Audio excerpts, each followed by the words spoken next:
Voilà, je repasse en affichage normal. On voit que les blocs collent aux marges.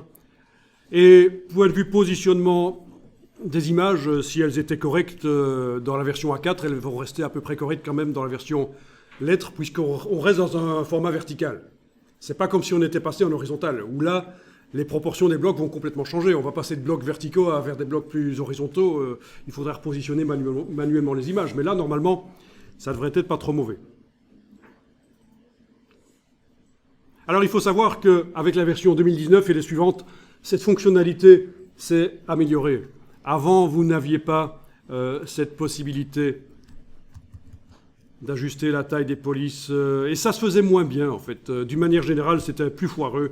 C'était déjà une aide pour ne pas devoir faire tout manuellement. InDesign faisait déjà une partie du boulot. Mais là, il va encore plus loin. Il va encore plus loin. Monsieur ? Donc, le cadre noir qu'on voit là, c'est le bord de la page. Ouais, Et ça, c'est la marge en rose.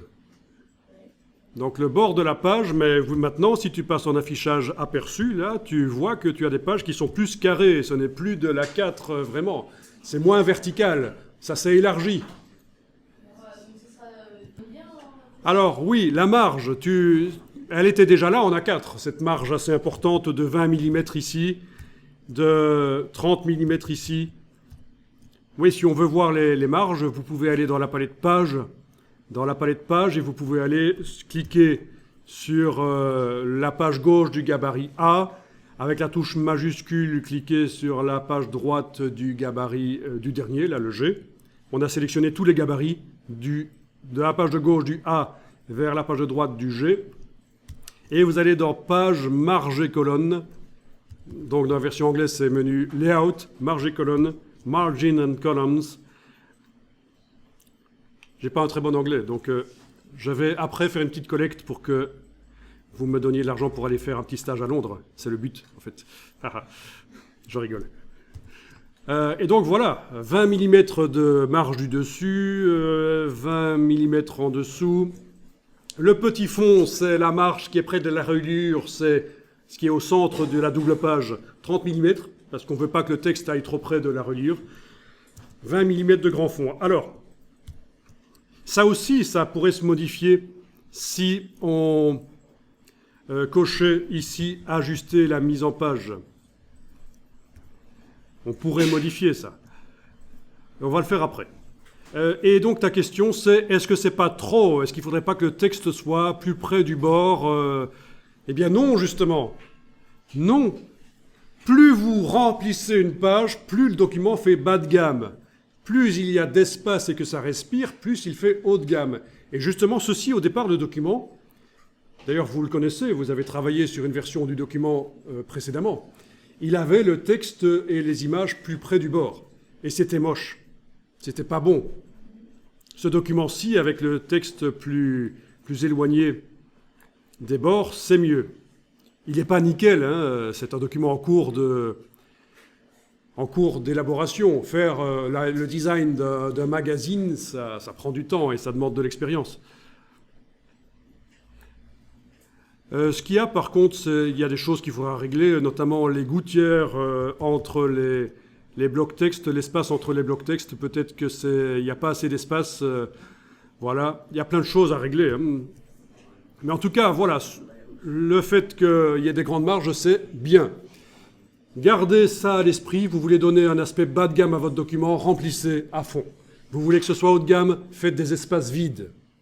Ça peut être des espaces avec des fonds colorés, des dégradés colorés, des images, une partie d'une image. Vous avez une image sur tout un double A4 ou double page, et certaines parties de l'image, il n'y a pas de texte qui vient dessus, c'est un espace vide. D'accord ?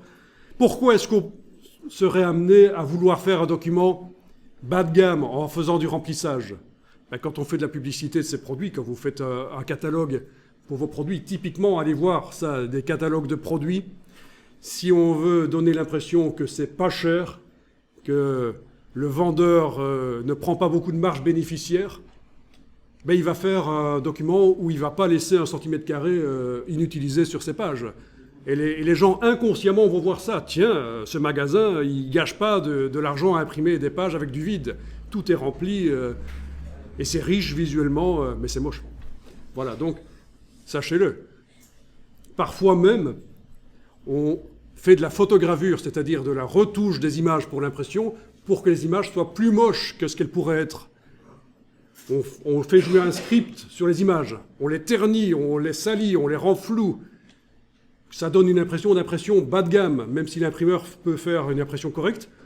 Vu qu'on lui donne un fichier avec des images pourries, ça va être pourri à la sortie. Là aussi, le but, c'est de faire passer le sentiment qu'on n'a pas dépensé beaucoup d'argent dans la publicité et que donc, quand on dit qu'on est le moins cher, c'est parce qu'il y a des raisons. On ne dépense pas beaucoup d'argent en publicité, vous voyez, mais c'est faux en fait. Donc c'est bizarre parfois, hein, le monde de l'impression, parfois le monde de la communication, parfois faire des choses moches, ça, c'est voulu et c'est payant. Contrairement à ce que vous pourriez croire, on ne va pas toujours vers le plus beau, on va vers le plus adéquat par rapport à la clientèle visée et aux produits vendus. Le plus adéquat, le design le plus adéquat, la communication la plus adéquate. Ok, alors, on a fait un petit test là de transformer au format lettre verticale, c'est pas mal. Faites un test pour transformer au format lettre horizontale, pourquoi pas. Comme ça, vous allez voir si ça fonctionne. Fichier, ajuster la mise en page. Il suffit d'aller cliquer, vous avez toujours l'option là qui est cochée. Il suffit d'aller cliquer sur demander une mise en page horizontale, voilà. Paysage. Ok, et ça va calculer. Bon, il met un petit message, des objets n'ont pas été ajustés, je ne sais pas lesquels, mais techniquement, voilà, je me retrouve avec un format lettre horizontale. Donc c'est pas mal ça. Donc ça veut dire que quand vous devez faire un document InDesign, vous ne devez pas nécessairement tout réinventer depuis le départ. Vous pouvez adapter un document existant, même son orientation et ses proportions. Parce que faire tout un document depuis le départ, ça demande beaucoup d'heures. De faire le gabarit, la structure, la grille, d'aller mettre les blocs avec les bons réglages d'image, auto-redimensionnement, des choses comme ça, de faire tous les styles de texte, de caractères, de styles d'objets. C'est un travail de metteur en page. Et le but ici de la formation, c'est pas de faire de vous des metteurs en page, c'est de vous permettre de communiquer par le papier éventuellement, rapidement, en démarrant éventuellement d'un document existant. Pourquoi ? Parce que la communication par le papier est toujours intéressante. Si vous voulez faire un dossier pour vendre un produit, une brochure pour vendre un produit, un flyer, une plaquette, un rapport d'entreprise, une mise en page correcte aide à faire passer le contenu du texte. C'est pour ça que dans les universités, quand les étudiants rendent des travaux, il y a des mises en page imposées. Parce qu'on sait très bien qu'une bonne qualité de mise en page chez certains étudiants pourrait influencer la perception de la qualité du travail, le fond du travail. Donc, voilà.